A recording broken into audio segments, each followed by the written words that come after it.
Hello, everyone. Liz Holterhouse, OBX for Sale Real Estate Group, powered by Keller Williams Realty, here today to bring you episode 8 of Why Homeownership is the Key to Building Wealth.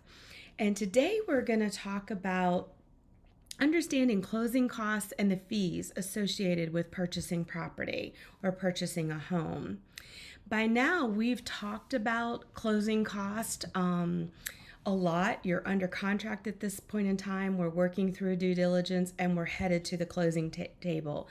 So by now, we've had multiple conversations because we would have had to have formed our strategy at the time that we wrote the offer to help cover your closing costs. And it is very common for a buyer, especially a first-time home buyer, and sometimes any primary home buyer, to need assistance in their closing costs. And they do that by asking the seller to give you a credit at closing to help pay for those closing costs.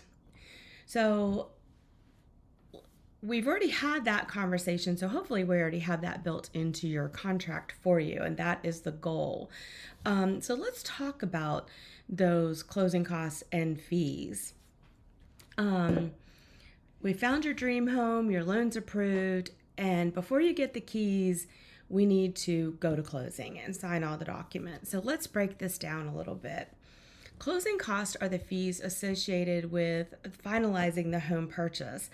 There are bank fees, attorney fees, lender fees, and then there's also inspection fees, your prepaids that maybe you paid before closing, and then also the lender requires you to pay all your insurances up front for 1 full year. So the bulk of your closing costs are going to be your attorney fees and your insurance cost and your prorations for your escrows.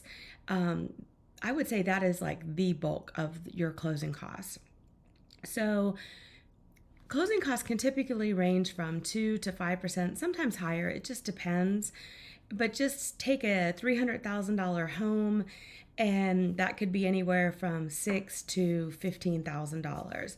But don't panic. Remember, we've already had this conversation, and we've already got you covered by this point in time. And that's why it's very important to start early with a realtor, because you don't even know what you need until you kind of go through this education process of a closing from start to finish. And we do that a lot by talking through it. So let's talk about some of the most common fees included in your closing costs. You may have a loan origination fee. This is charged by a lender for processing your loan. You will have an appraisal fee. It is paid to the appraiser who evaluates the property's value. It's actually paid by you to your lender, and your lender pays for the appraisal. You'll cover the cost of the credit report fee to the lender, the title search and title insurance. That's your attorney fee. Your homeowner's insurance, and that will include wind, or you will have a separate wind storm policy. You could have a flood policy. It could be mandatory. It could be optional for you. And that's pretty much it. So homeowners, wind, flood.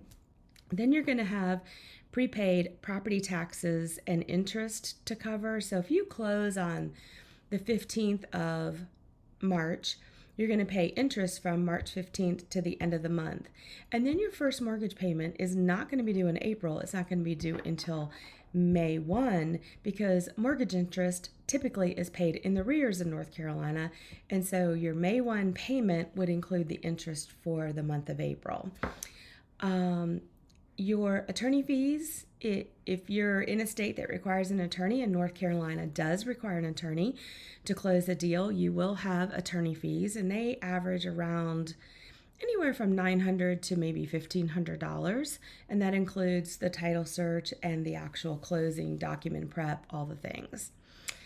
And then you're going to pay to the county in which you're buying property in a recording fee to the Register of Deeds, and that is the fee paid to file your deed and your mortgage, which is the deed of trust behind that deed and any other subsequent documents that need to be recorded for closing. So before closing, you're going to receive a closing disclosure, which outlines every fee in detail. It's a great opportunity to review everything and ask questions. And yes, we help you go through that before closing. We actually proof it several times, probably before you even see it. But it's going to be an outline. You're going to see, looks much like this. It's multiple pages long, and it's going to have all in one column all the credits to you, and in one column all the expenses to you. And the bottom line will show you how much money you need to bring to the closing table. And can you reduce the closing costs? You can. And here are some of the ways that we may have already reduced the closing costs by the time we got to this point. My goal is to help you buy a home for the best price possible with the least amount of closing expenses. So first of all, I'm going to send you to a lender that is very competitive with their fees, doesn't charge a lot of junk fees and things like that. So we're going to try to find you a lender that's got the best fee structure and the best lender rates possible, because all of that saves you money. At the time that we write the offer, I'm going to know exactly what your needs are as far as closing costs, what you can cover and what you can't cover. And then we're going to form a strategy to negotiate closing costs with the seller. And we're going to ask the seller to pay you a seller concession to cover all or part of those costs. Now, you can't double dip when you're buying a house. You can try, but it doesn't always work. So if the price is listed at $300 and you want to try to get it for as little as possible, $275, $280, you're not going to get the house at you. I'm not going to say you're not going to get the house, but your chances of getting the house at $280 and then getting another $10,000 off for closing costs, that's a big ask. It's a very large ask. So you've got to kind of wrap your head around the closing process and put yourself in the seller's shoes. And what would you do? It could be very common in the market in which you're buying for sellers to cover closing cost. So in that situation, the seller may have already considered it and baked it into his price, so to speak. So he's probably expecting close to a full price offer in order to cover closing cost. If the property's been on the market for a long time, 60, 90, 100 days, then by all means, it's all a negotiation. So we may get some taken off the purchase price and still get some closing costs back. And we will always try to get you the best possible deal out there, but just keep in mind that you may pay a little bit more for the house to get that relief of having to bring that closing cost to the table. And that's okay, because that's a win-win for everybody, a win for you and a win for the seller. And at the end of the day, homes don't go under contract and homes don't sell unless it's a win-win for everyone that's part of that transaction. We can also use local assistance programs. There's lots of them out there. Many first-time home buyer programs offer help with closing cost. There are closing cost grants that we can get, or down payment grants that we can get that frees up some of your cash so you can pay the closing cost. And there are programs out there that are 100% financing and that will cover the closing cost as long as the home appraises high enough. And I just closed one of those programs, 100% financing, credit back at closing from the seller. It actually exceeded the closing cost because there were some repairs, and the buyer actually got a check at closing. So there are great programs out there for first-time home buyers. If you've got income you can prove and a low debt ratio and a credit score at least in the low 600s, and you want to buy a home, you need to call me today.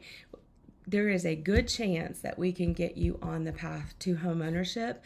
And if we can't do it immediately, I guarantee you we can give you a step from A to Z that lays out a plan to get you there as fast as possible. If you're worried about affording these costs, we want to talk to the lender early in the process. But like I said, by the time I get you under contract, we would have already had a plan for this. But if we need to look for additional solutions, we can do so. Remember, closing costs are the normal part of the home buying process.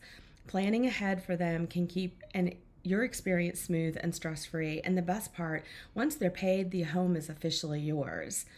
In our next episode, we'll go over what to expect on closing day, how to complete your final walkthrough, and you're almost to the finish line. Isn't it exciting?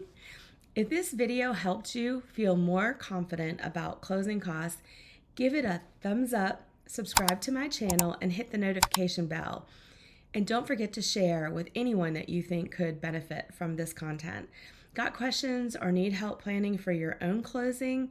My contact information is in the description below. Thanks for watching, and I'll see you in the next episode.